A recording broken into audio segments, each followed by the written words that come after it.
My son wrote, "Don't call me anymore. I'm tired of you and your requests." I said nothing. 2 months later, he called. "Mom, my wife and I urgently need money for rent."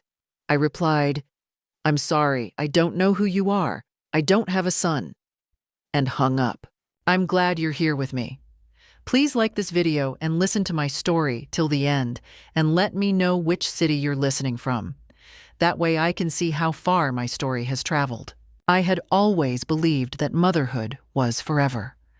That no matter what storms came, the bond between mother and child would weather them all. For 63 years, I'd lived by that philosophy, raising my son Daniel in our modest home in Ohio, working double shifts as a nurse to give him everything he needed after his father left us when he was just 7.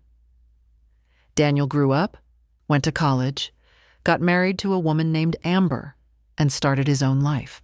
I was proud. Wasn't that what every mother wanted? But somewhere along the way, the phone calls became requests. The visits became transactions. "Mom, can you help us with the down payment?" "Mom, we need money for Amber's medical bills." "Mom, just this once for the car repair." I said yes, every single time. What else would a mother do? The pattern became clearer over the years, though I refused to see it. Daniel would disappear for weeks, sometimes months. No calls, no texts, no visits. Then suddenly, he'd reappear with that familiar tone in his voice, the one that said he needed something. And I'd open my wallet, my heart still hoping that this time, he'd stay longer. That this time, we'd actually talk about something other than money. Last spring, I called him on his birthday. Amber answered. "He's busy," she said curtly. I could hear Daniel in the background laughing at something on TV. "Tell him I love him," I said softly. She hung up without responding. 2 weeks later, I called again. I'd been feeling unwell, and my doctor had scheduled some tests. I just wanted to hear my son's voice. Daniel answered this time, and I could hear the irritation immediately. "Mom, what is it now?" he asked. "I just wanted to talk, sweetheart. I haven't heard from you I'm in the middle of something." "It'll just take a minute. I wanted to tell you that Mom, seriously, I don't have time for this." My chest tightened. "Daniel, I'm your mother. I just need—" That's when he said it. The words that would replay in my mind for the next 2 months, like a broken record. "Don't call me anymore. I'm tired of you and your requests." My requests? What requests had I ever made of him? The line went dead. I sat there in my kitchen, the phone still pressed to my ear, listening to the dial tone. The afternoon sun streamed through the window, illuminating the photographs on my refrigerator. Daniel as a baby, Daniel's graduation, Daniel's wedding. In every photo, I was smiling, proud, loving. Had I been blind this entire time? I didn't call again. Not the next day, not the next week. I went to my doctor's appointments alone. I had my tests done alone. When the results came back negative, just stress, the doctor said, I celebrated alone with a cup of tea in my empty kitchen. 8 weeks passed. 8 weeks of silence. 8 weeks of learning what it meant to be truly alone. I started attending a book club at the library. I volunteered at the local animal shelter. I discovered that life could exist without waiting for the phone to ring. Then, on a Tuesday evening in July, my phone buzzed. Daniel's name flashed across the screen. My hand hovered over it. Something inside me had shifted during those 8 weeks. Something had crystallized into a cold, hard truth that I could no longer ignore. I answered. "Mom?" His voice was different now. Urgent. Almost panicked. "Mom, Amber and I really need your help. We're behind on rent and we need $2,000 by Friday or we're getting evicted. Can you transfer it today? No apology." No, "How are you?" No acknowledgement of what he'd said 2 months ago. Just another request. Another demand. The words came out of my mouth before I'd even fully formed the thought. They were calm, cold, final. "I'm sorry, I don't know who you are. I don't have a son." I hung up. My hands weren't shaking. My heart wasn't racing. Instead, I felt something I hadn't felt in years. Clarity. Sharp, crystal clear clarity about what I had to do next. The phone rang again within minutes. Then again. Then again. 15 calls in the first hour. I turned it off and sat at my kitchen table, surrounded by a silence that felt both terrifying and liberating. What had I just done? I made myself a cup of chamomile tea and opened my laptop. If I was going to do this, if I was really going to stand my ground, I needed to understand exactly what I was standing against. I needed to see the truth in black and white. I started with my bank statements. The numbers told a story I'd been too blind or too desperate to see. Over the past 5 years, I'd given Daniel and Amber $63,000. $63,000. I scrolled through the transactions, my tea growing cold beside me. Down payment for their house, $15,000.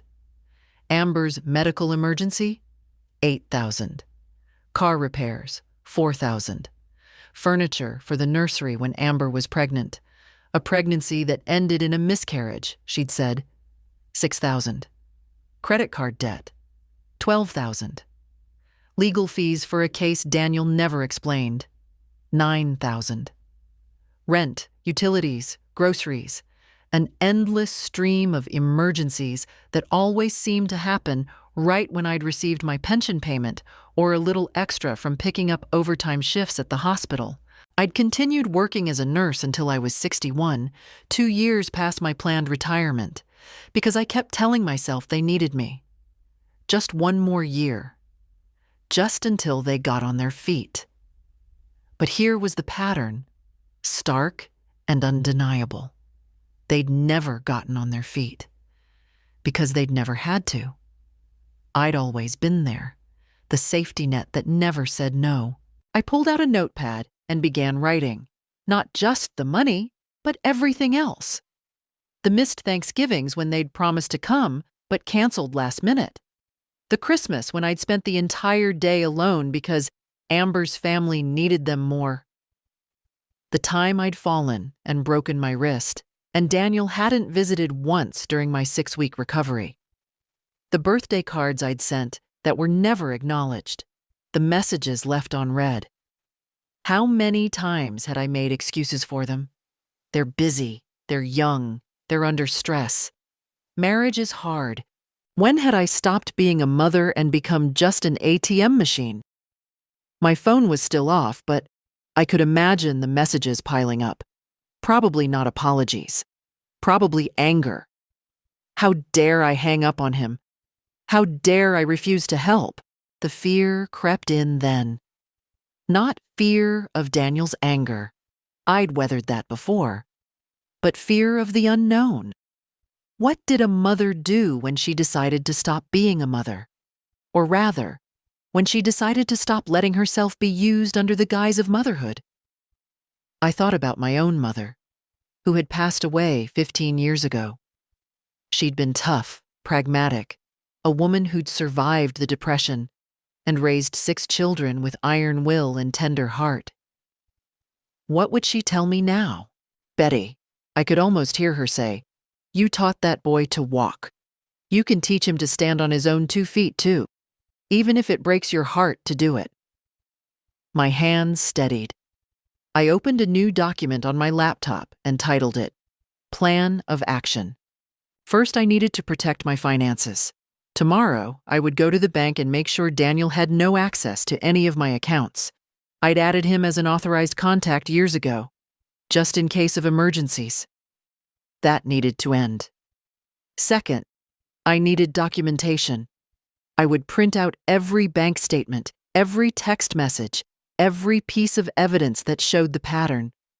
Not because I wanted to hurt Daniel, but because I needed to see the truth myself. And if he came at me with accusations or demands, I needed to be able to show him, show myself, what had really been happening. Third, I needed advice. Legal advice, perhaps. I wasn't planning to sue my own son, but I needed to know my rights. What if he showed up at my door? What if he tried to force his way in? What if Amber made accusations against me? The thought chilled me. I didn't know Amber well. She'd always kept me at arm's length. But I knew she was Daniel's primary influence. The coldness in his voice had started after they got married. Or had I just not noticed it before? I turned my phone back on. 47 missed calls. 32 text messages. I didn't read them. Instead, I called my closest friend, Margaret, whom I'd met at the hospital 3 decades ago. "Betty? I was just thinking about you," she answered warmly. "Margaret," I said, my voice steadier than I expected, "I need your help, and I need you to not judge me for what I'm about to tell you. Honey, I've known you for 30 years. Nothing you say could make me judge you." I told her everything. When I finished, there was a long pause. "It's about damn time," Margaret finally said. Wednesday morning, I walked into First National Bank at 9 o'clock sharp. I'd barely slept, but I'd never felt more awake. Margaret had stayed on the phone with me until midnight, helping me organize my thoughts, and in the morning, she'd insisted on driving me to the bank herself. "You're not doing this alone," she'd said firmly. "Not anymore." The banker, a young woman named Jessica, who'd helped me open my savings account years ago, smiled as I sat down. "Mrs. Patterson, how can I help you today?" "I need to remove my son from all my accounts," I said. "Checking, savings, everything. And I need to make sure no one but me can access them." Jessica's smile faltered slightly. "Oh, is everything all right?" "It will be," I said. The process took 45 minutes. Paperwork, signatures, new PIN numbers. Daniel would receive a notification letter within 5 business days, Jessica explained. Until then, technically he could still access the accounts, but Jessica flagged them with a note that any unusual activity should be reported to me immediately. "Is there anything else?" she asked gently. Something in her eyes told me she understood more than she was saying. How many other mothers sat in this office, protecting themselves from their own children? "Yes," I said. "I'd like to speak with someone about estate planning. My will needs to be updated." Margaret squeezed my hand as we left the bank. "You're doing the right thing, Betty." Was I? The doubt crept in as we drove back to my house, but when I turned my phone back on, the doubt evaporated. 53 new messages. I opened the text thread. Daniel. "Mom, this isn't funny. Call me back. Daniel. We're serious about the eviction. We need that money today. Daniel. Mom? Amber. Hi, Betty. This is Amber. I don't know what's going on, but Daniel is really stressed. We genuinely need help, and it's cruel of you to ignore us like this. Daniel. You know what? Fine. Be that way. Don't come crying to us when you're old and alone and need help. Amber.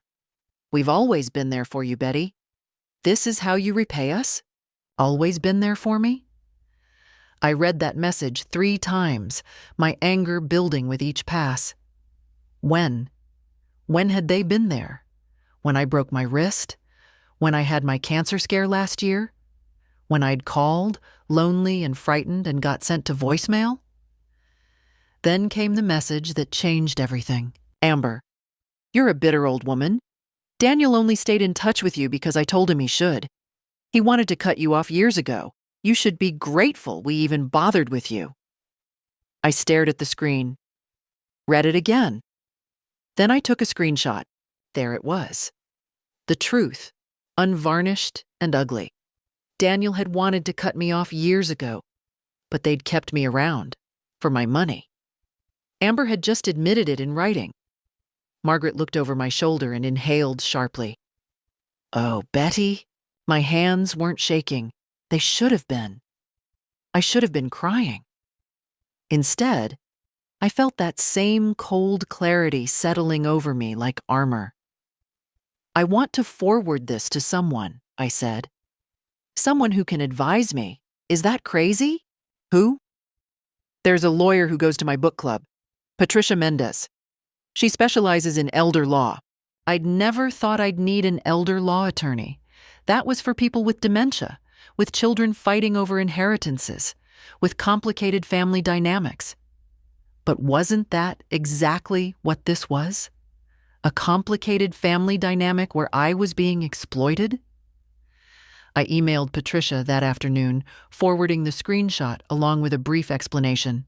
She called me within 2 hours. Mrs. Patterson, I'm going to be direct with you, Patricia said after I'd explained the full situation. What you're describing is financial exploitation. It's more common than you'd think, and yes, it often happens with adult children. The good news is that you've already taken the most important step. You've stopped the flow of money.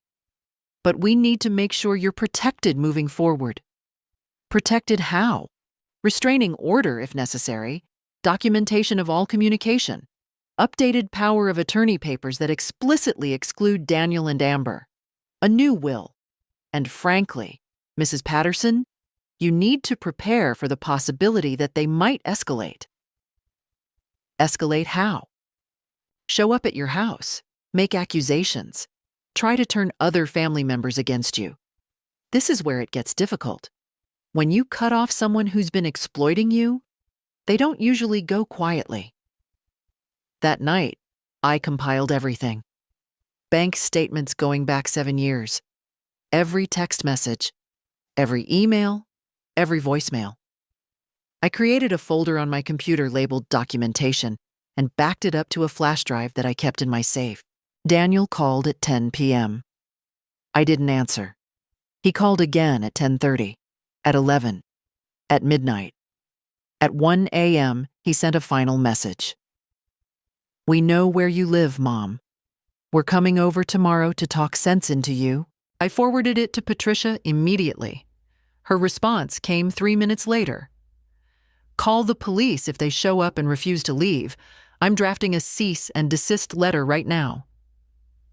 I didn't sleep that night, but I wasn't afraid. Instead, I spent the dark hours preparing for war. They arrived at 11 a.m. on Thursday. I watched from my window as Daniel's beaten Honda pulled into my driveway. Both of them got out, Daniel looking haggard, unshaven, wearing sweatpants and a stained t-shirt, and Amber, dressed surprisingly well in business casual clothes, her blonde hair pulled back in a severe ponytail. I'd prepared for this. Margaret was in my living room, sitting quietly on the couch. Patricia had advised me to have a witness present.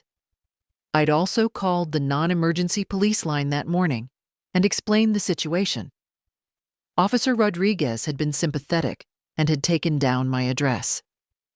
If you feel threatened at any point, call 911 immediately, he'd said. The doorbell rang, then pounding. Mom, open up. We need to talk. I opened the door but kept the chain lock engaged. Hello, Daniel. His face was red, angry. What the hell is this about? Why are you ignoring us? Why won't you help? I told you. I don't have a son who speaks to me the way you did 2 months ago. That was, he sputtered. I was stressed. I didn't mean it. You're really going to hold that against me? Amber pushed forward, her voice dripping with false sweetness. Betty, please. Can we just come in and talk like adults? No, I said simply. No. Amber's mask slipped for a second. We're family. Are we? I kept my voice level. When did you last visit me without needing money? When did you last call just to see how I was doing? That's not fair, Daniel's voice rose. We're busy. We have lives. You can't expect us to drop everything for you all the time. I'm not asking you to drop everything for me, I said. I'm asking you to treat me like a human being instead of an ATM. Oh, here we go. Amber rolled her eyes. The martyr act. You gave us money because you wanted to. We never forced you.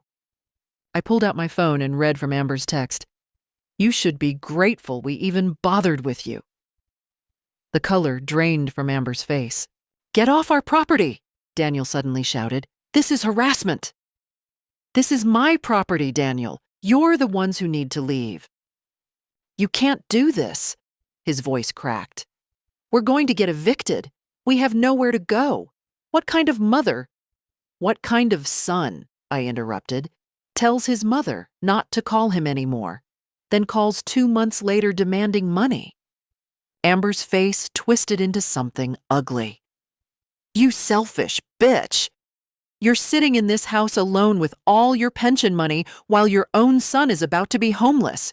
You should be ashamed. I'm not ashamed, I said quietly. Not anymore. We could sue you, Amber shrieked. Elderly abuse. You promised to help us. We have emails. Actually, I said, I've been documenting everything, including the text where you admitted Daniel only stayed in touch because you told him to, including the $63,000 I've given you over 5 years with no repayment, no thank you, and no reciprocation. My attorney would be very interested in your lawsuit. The word attorney landed like a bomb. They both froze. You got a lawyer? Daniel's voice was barely a whisper. Yes. To do what? To sue your own son? To protect myself from being exploited. Amber grabbed Daniel's arm. Come on. We're wasting our time with this crazy old woman. Let her rot here alone. But Daniel was staring at me with something I couldn't quite read. Shock? Betrayal? For a moment, I saw the little boy he'd been, the one who'd climbed into my lap when he had nightmares, the one who'd made me Mother's Day cards with crooked hearts. Then Amber yanked him away, and the moment passed. You'll regret this, Amber shouted from the driveway. When you're dying in some nursing home with no one to visit you, you'll remember this day. They drove off, tires squealing. I closed the door and slid down against it, my legs finally giving out. Margaret rushed over, wrapping her arms around me. You did it, honey. You did it. I'd been so strong during the confrontation. But now, in the safety of my own home with my best friend beside me, I finally let myself cry. Not for Daniel. Not anymore. But for the mother I'd been. For the illusions I'd held, for the love I'd given that had been weaponized against me. Patricia called that afternoon. The cease and desist letter is ready. It gives them formal notice that any further harassment will result in legal action. How are you feeling? Exhausted, I admitted. Good. That means you're processing. Take a few days, Betty. Rest. Don't engage with them at all. You've won this round, but they might try again. You need to be ready. For the next 4 days, I did exactly that. I turned off my phone. I watched old movies.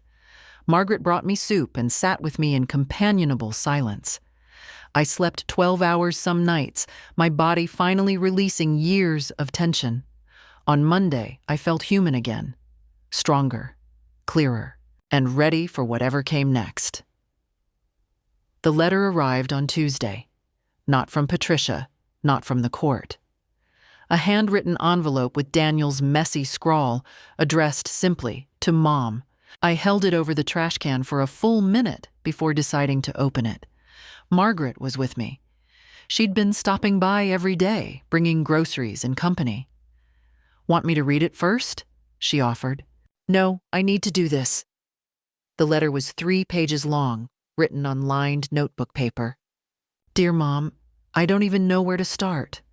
I've been up all night thinking about what happened. Amber said I shouldn't write this, but I feel like I need to reach out. You're my mother. We're family. We can't let things end like this. I'm sorry for what I said 2 months ago. I was under a lot of stress at work and I took it out on you. That wasn't fair. You've always been there for me, and I should have appreciated it more. The truth is, Mom, we're in real trouble. Not just the rent, though that's part of it. Amber's been diagnosed with something serious, and we need money for treatment. I didn't want to tell you because I didn't want to worry you, but the medical bills are crushing us. We're drowning. I know I haven't been the best son. I know I've let you down, but I'm asking you, please, to help us one more time. Not for me, for Amber. She's scared, Mom. Really scared. And I don't know what else to do. We could lose everything. Our apartment, our car, our whole life. And the medical bills just keep coming. If you could just lend us $10,000, we could get back on our feet. I promise, I'll pay you back this time. Every cent. With interest. Please don't abandon us when we need you most. I love you, Mom. I know I don't say it enough, but I do. Your son, Daniel. I read it twice. Then I handed it to Margaret. She snorted. Oh, this is good. They're trying a different approach. The guilt trip, the medical crisis, the promise to pay you back this time. Betty, this is classic manipulation. What if Amber really is sick? Then they have health insurance through Daniel's job. Or they qualify for Medicaid. Or they can set up a payment plan with the hospital. What they can't do is emotionally blackmail you into funding their lives again. I knew Margaret was right. But God, it was hard. That little voice in my head, the one that had sustained me through years of single motherhood, kept whispering, what if it's true? What if she's really sick and you could help? And you don't. Patricia was more direct when I called her. Mrs. Patterson, this is a classic manipulation tactic. They escalated with aggression. It didn't work. So now they're trying sympathy. Notice anything about the letter? What? No medical details. No diagnosis name. No hospital name.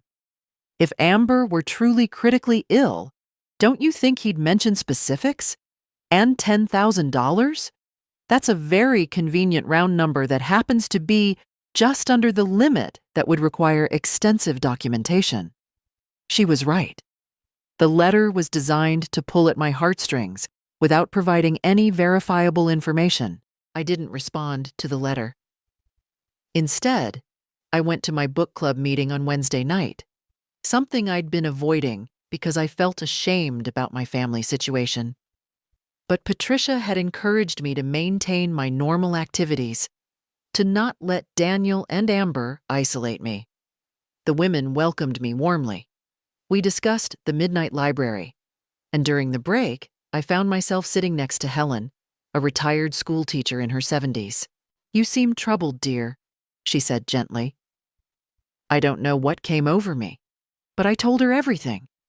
When I finished, I expected judgment or platitudes. Instead, Helen nodded knowingly. My daughter did the same thing to me, she said quietly.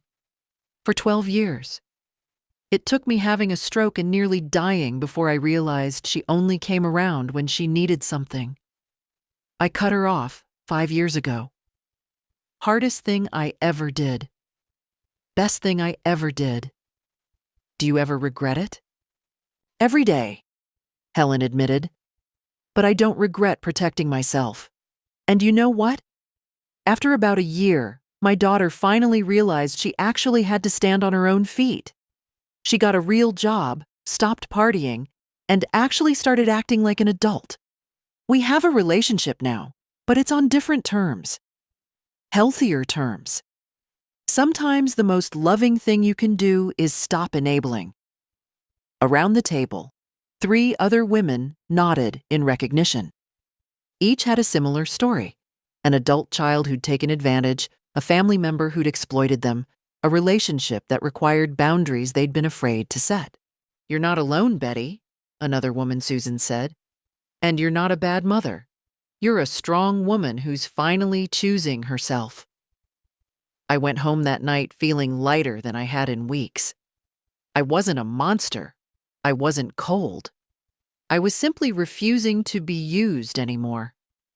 When Daniel called on Friday, I let it go to voicemail. His message was brief, cold. Got your silence loud and clear, Mom. We'll remember this. Good, I thought. Remember it well. Margaret took me out for lunch on Saturday, and we laughed for the first time in what felt like forever. I realized I'd been holding my breath for months, maybe years, waiting for the other shoe to drop, waiting for Daniel to need something, waiting to be disappointed again. Now I was just breathing, and it felt like freedom. They showed up on Sunday evening, 3 weeks after the confrontation. I was preparing dinner, just a simple pasta dish for myself, when the doorbell rang. I'd grown accustomed to the silence, to the peace of my own company. Through the peephole, I saw them both. Daniel was holding flowers, cheap grocery store carnations. Amber was dressed more casually this time, in jeans and a soft sweater, her face arranged in what I supposed was meant to be a contrite expression. I didn't open the door immediately. Instead, I pulled out my phone and texted Margaret. They're here. Stay on text. Her response was immediate. Door chain. Phone recording.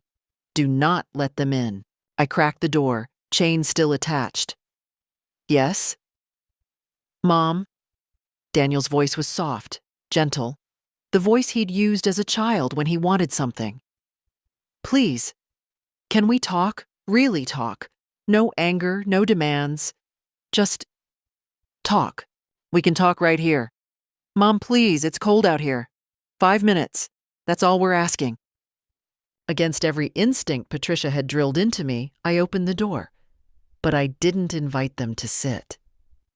We stood in my entryway, an awkward triangle of tension. Daniel held out the flowers. These are for you, a peace offering. I've been doing a lot of thinking, and you were right. I haven't been a good son. I want to change that. I took the flowers, but said nothing. Amber stepped forward, her eyes glistening with what might have been real tears. Betty, I owe you an apology too. Those texts I sent were cruel. I was stressed about our situation and I took it out on you. That wasn't fair. What do you want? I asked quietly. Nothing, Daniel said quickly. We don't want anything. We just want to repair our relationship. That's all. You're my mom. I don't want to lose you over money. You already lost me when you told me not to call you anymore. Daniel flinched. I know, that was... God, Mom, I was so wrong. I've been going to therapy, actually, trying to work through my issues. And one of the things I realized is how much I've taken you for granted, how much I've hurt you. It sounded so sincere, so genuine. For a moment, just a moment, I wanted to believe it. That's good, Daniel. I'm glad you're getting help. We both are, Amber added. Couples counseling. Our therapist actually suggested we come here today to try to make amends face-to-face, not to ask for anything, but just to acknowledge the hurt we've caused. Your therapist suggested you come here? I repeated. Yes, Daniel nodded eagerly. She said that accountability is important, that we need to own our mistakes. What's her name? I asked. They both froze for just a fraction of a second. Just long enough. Dr. Morrison, Amber said smoothly. She's in Columbus. We drive there twice a week. That's quite a commitment, I said. Expensive too, I imagine. It's worth it, Daniel said. You're worth it, Mom.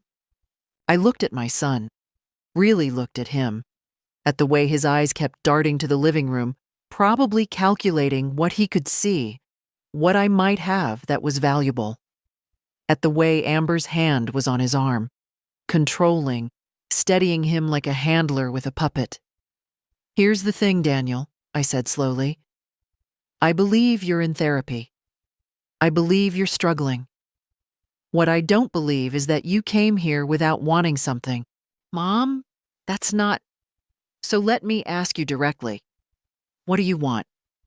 The masks began to slip. Daniel's earnest expression tightened. Amber's sweet smile became strained. Fine, Amber said, her voice losing its softness. You want honesty? Here's honesty. We're about to lose everything. Everything. Not because we're lazy or irresponsible, but because life is hard, and sometimes people need help. You're sitting on a comfortable pension and Social Security while your own son is about to be homeless. What kind of mother does that? The kind who's been giving her son money for 5 years without a single thank you, I said. We shouldn't have to thank you. Amber's voice rose. You're his mother. That's what mothers do. They help their children. Children, yes. Not 35-year-old men who are capable of working. Daniel's face flushed red. I am working, but it's not enough. Do you know what rent costs these days? Do you know what it's like to actually struggle? Yes, I said quietly. I raised you alone on a nurse's salary after your father left. I worked double shifts for years. I know exactly what it's like to struggle. That was different, Daniel shouted. You were supposed to take care of me. I was a kid. And what are you now, Daniel? Because from where I'm standing, you're a grown man who needs to take care of himself. Amber's face twisted into pure fury. You're a selfish, bitter old woman. Daniel was right all along. You're just a guilt-tripping manipulator who uses money to control people. I use money to control people? The irony was so stark, I almost laughed. Amber, do you hear yourself? You know what? Amber grabbed Daniel's arm. We're done here. Let's go. But Daniel wasn't moving. He was staring at me with an expression I'd never seen before. Raw, unveiled hatred. I hope you die alone, he said quietly. I hope when you're old and sick and scared, there's nobody there. Because that's what you deserve. Then they were gone, the door slamming behind them. I stood in my entryway, holding the cheap flowers, my hands trembling now. But not with sadness. With rage. Pure, clean rage at the audacity, at the manipulation, at years of my love being twisted into a weapon against me. I threw the flowers in the trash and called Patricia. They came, I said when she answered. They tried to manipulate me again. It didn't work. Good, Patricia said firmly. Betty, I need you to hear this. You are not wrong. You are not cruel. You are simply refusing to be abused anymore. That night, I slept soundly for the first time in months. The call came from a number I didn't recognize on a Tuesday afternoon in late September. I almost didn't answer, but something made me pick up. Mrs. Patterson? A woman's voice, professional and concerned. Yes? This is Karen Chen from Adult Protective Services. I'm calling regarding a report we received about your welfare. Do you have a moment to talk? My blood ran cold. What kind of report?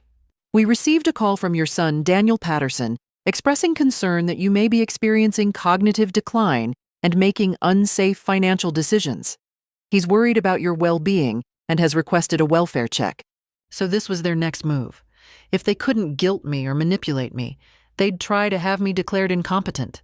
Ms. Chen, I said, keeping my voice steady, I can assure you that I am of sound mind. In fact, I believe this call is part of a pattern of harassment from my son and his wife, who have been financially exploiting me for years. There was a pause. Mrs. Patterson, these are serious allegations on both sides. Would you be willing to meet with me in person? I'd like to assess the situation myself. Yes. When would you like to come? Would tomorrow morning work? Around 10 a.m.? That would be fine. I'll have my attorney present as well, if that's acceptable. Another pause. That's certainly you're right, Mrs. Patterson. I called Patricia immediately after hanging up. She was furious but not surprised. This is a common tactic, she said grimly.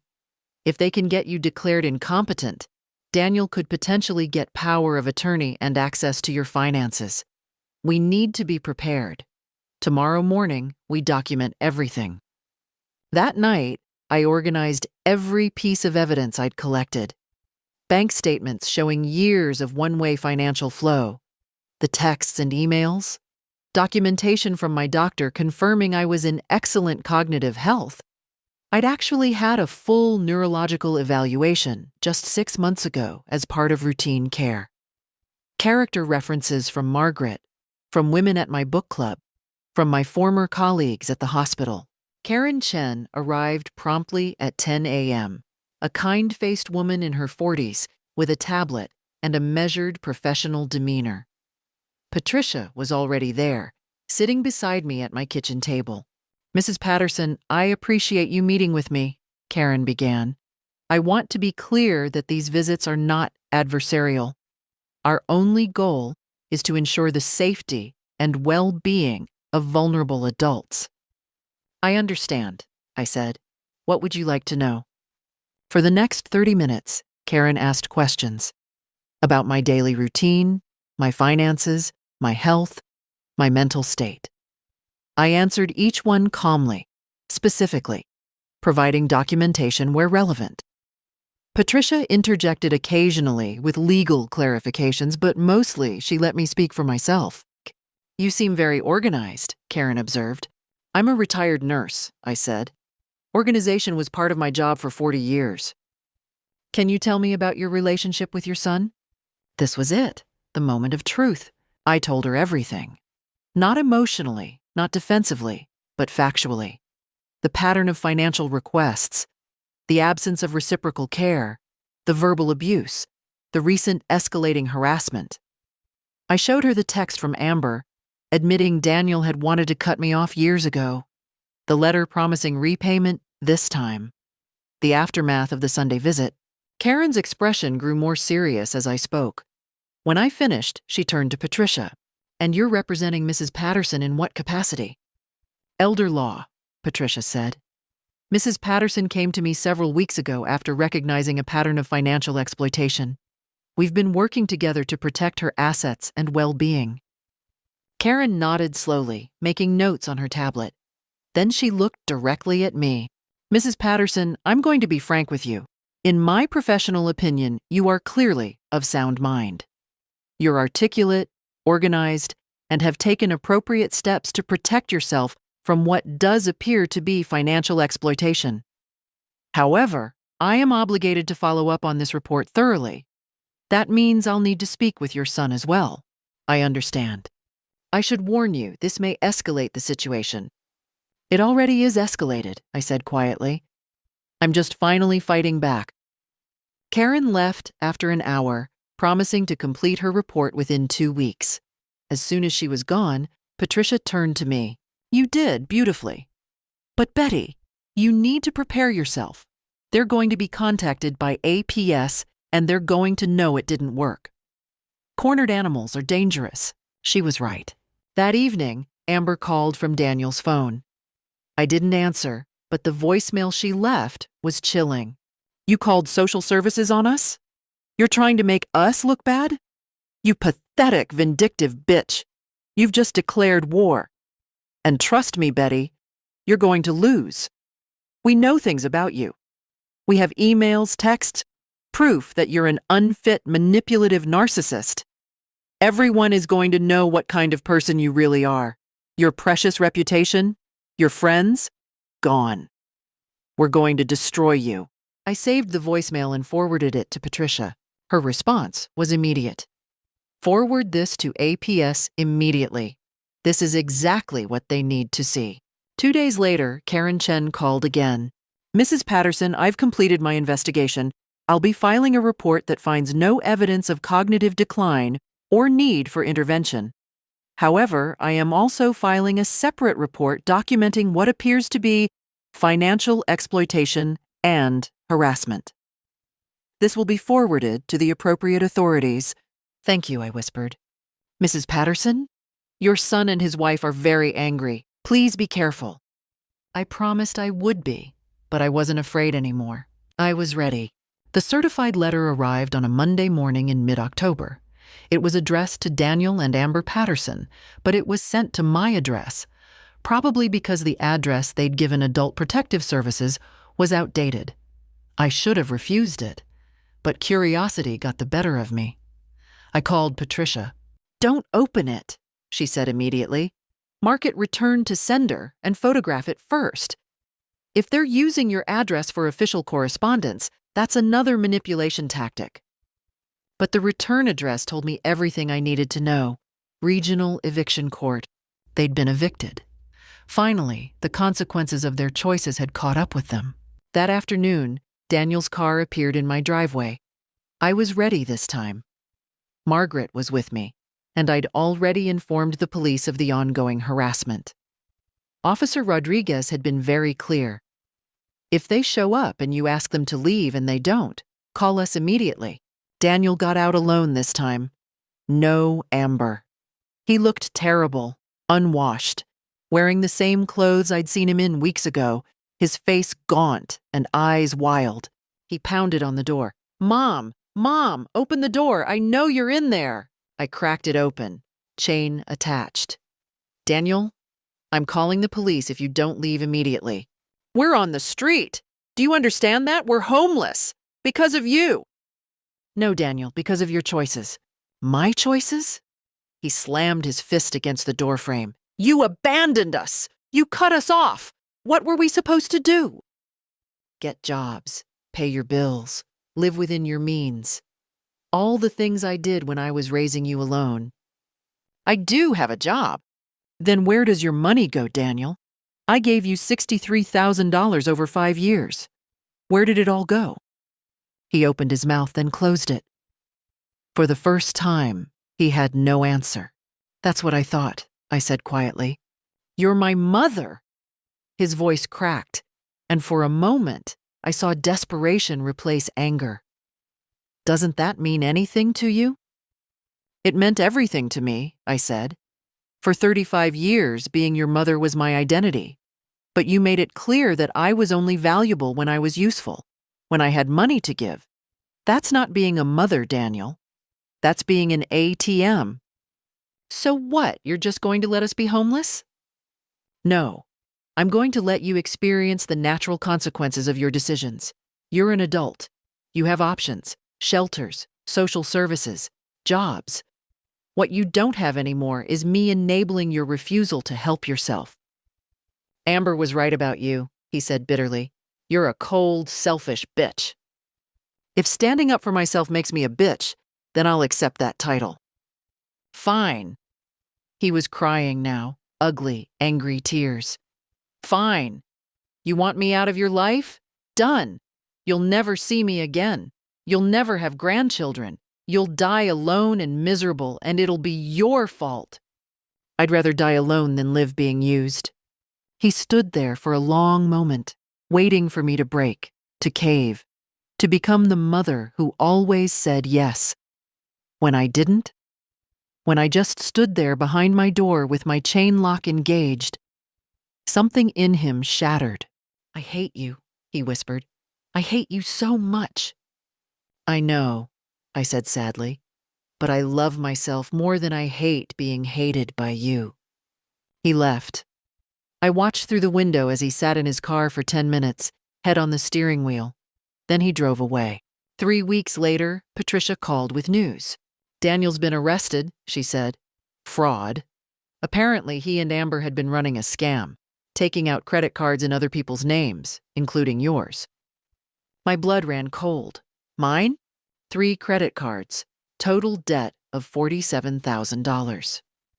They'd been making minimum payments using the money you gave them, but once that stopped, the cards defaulted and the investigation started. The good news is that you're a victim here, not liable for the debt. The bad news is that your son is facing serious charges. I should have felt something. Sadness, guilt, maternal instinct to protect him. Instead, I felt only a grim validation. "There's more," Patricia continued. "Amber's been arrested too. Turns out she has a record. This isn't her first time running this kind of scam. She's done it to 3 previous partners. Daniel was just her latest mark. So that was the truth. My son hadn't just been a bad son. He'd been a criminal, enabled and manipulated by a con artist. What happens now? I asked. They'll both likely face prison time. Daniel might get a lesser sentence if he cooperates. But Betty, he's going to be out of your life for quite a while. I waited for the grief to hit. It didn't. Instead, I felt light. Free. Thank you for everything, Patricia. You saved yourself, Betty. I just helped with the paperwork. When the official court documents arrived, confirming that Daniel and Amber had fraudulently used my identity and that I bore no responsibility for their debts, I filed them carefully in my documentation folder. Then I closed the folder and put it away. I was done.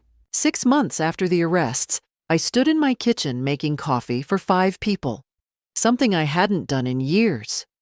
Margaret was bringing pastries. Helen from book club was coming with her daughter, who'd recently reconciled with her after their own troubled period. Patricia was stopping by with her wife, whom I'd met at a charity event last month. Susan from book club was bringing her famous scones. My home, once a tomb of silence and waiting, had become alive again. Betty, your garden looks amazing, Margaret called from the back porch. I'd taken up gardening in the spring, transforming my neglected backyard into something beautiful. Tomatoes, herbs, flowers. Things I'd never had time for when I was constantly worrying about Daniel's next crisis. It's my therapy, I said, bringing out a tray of coffee mugs. Cheaper than a therapist and better for my mental health. Everyone laughed. We gathered around my dining room table, a table that had sat empty for so many holidays when Daniel had canceled at the last minute, and talked about everything and nothing: books, politics, recipes, grandchildren. Helen's daughter had just had a baby, and Helen was glowing with joy at actually being included in her grandchild's life. "How are you doing, really?" Patricia asked quietly during a lull in conversation. "I'm good," I said, and I meant it. Better than I've been in years, actually. It was true. In the months since cutting Daniel out of my life, I'd rediscovered who I was beyond being his mother. I'd joined a painting class at the community center. I'd increased my volunteer hours at the animal shelter. I was even fostering an elderly cat named Barnaby, who'd been abandoned by his previous owners. I'd reconnected with cousins I'd lost touch with. I'd even started dating. Nothing serious, just coffee dates with a retired teacher named Robert, who made me laugh and never once asked me for money. My bank account, for the first time in 5 years, was growing instead of shrinking. I'd booked a trip to Maine for next month, something I'd always wanted to do but never could, because there was always some emergency that needed funding. "Have you heard anything about Daniel?" Susan asked gently. "He's serving 3 years, I said. "Patricia keeps me updated on the legal side, but I haven't spoken to him directly. I send him money for commissary once a month through the prison system, but no letters, no visits." "You still send him money?" Margaret looked surprised. $50 a month, I confirmed. "Not because he deserves it, but because I'm not him. I won't let someone go hungry if I can help it." But that's where it ends. No bail money, no support for legal appeals, no promises of help when he gets out. Patricia nodded approvingly. "That's healthy. You're helping him survive without enabling him." "What about Amber?" Helen asked. 5 years, I said. She had priors, so her sentence was longer. Apparently, Daniel's attorney is trying to argue that she manipulated him, that he was a victim too. Maybe there's some truth to that. But he was an adult making adult choices, and he hurt me long before Amber entered the picture. The conversation moved on to lighter topics, but later, after everyone had left, I stood in my clean kitchen and looked at the photos on my refrigerator. I'd taken down all the old pictures of Daniel. In their place were new memories. Margaret and me at a concert, my painting class group, Barnaby the cat sleeping in a sunbeam, Robert and me at a coffee shop, both of us mid-laugh, a new life built from the ashes of the old one. Meanwhile, Daniel's life had collapsed entirely. I knew this not because I stalked his social media or asked around, but because Patricia kept me informed of legal developments, and occasionally details emerged. Amber had filed for divorce from prison, trying to distance herself from Daniel in hopes of a reduced sentence. It hadn't worked. Their apartment had been cleared out when they were evicted, and whatever possessions they'd had were gone, sold to pay debts, or simply lost. Daniel's car had been repossessed. His job, whatever it had been, was obviously gone. The friends who'd enabled them, who'd probably benefited from their scams, had disappeared. No one visited them in prison. No one sent them money except me, and my monthly $50 was likely the only thing keeping them both from complete destitution. Daniel's mother-in-law, Amber's mother, had reportedly told investigators that she'd warned Daniel about Amber years ago, that she'd known her daughter was trouble. But Daniel hadn't listened. He'd been blinded by whatever combination of love, lust, or weakness had made him vulnerable to her manipulation. I didn't feel satisfaction at their downfall. I wasn't that person, but I didn't feel guilt either. Their consequences were their own making. One evening, I received a letter forwarded from the prison, Daniel's handwriting. I held it for a long time before opening it. "Mom, I don't expect you to forgive me. I don't expect you to write back. But I needed you to know that I finally understand what you were trying to tell me about responsibility, about consequences, about what it means to actually stand on your own feet. Prison is hell, but maybe I needed hell to wake up. Amber filed for divorce. Good. She used me like I used you. I see that now. I'm sorry. For everything. For taking you for granted. For the things I said. For the pain I caused. I don't know if sorry is enough. It probably isn't. When I get out, I don't expect anything from you. I don't expect a relationship or money or help. I just hope that maybe someday you can think of me without anger. I love you. I should have said it more. Daniel." I read it 3 times. Then I put it in a drawer. Maybe someday I'd respond. Maybe someday we'd rebuild something. But not today.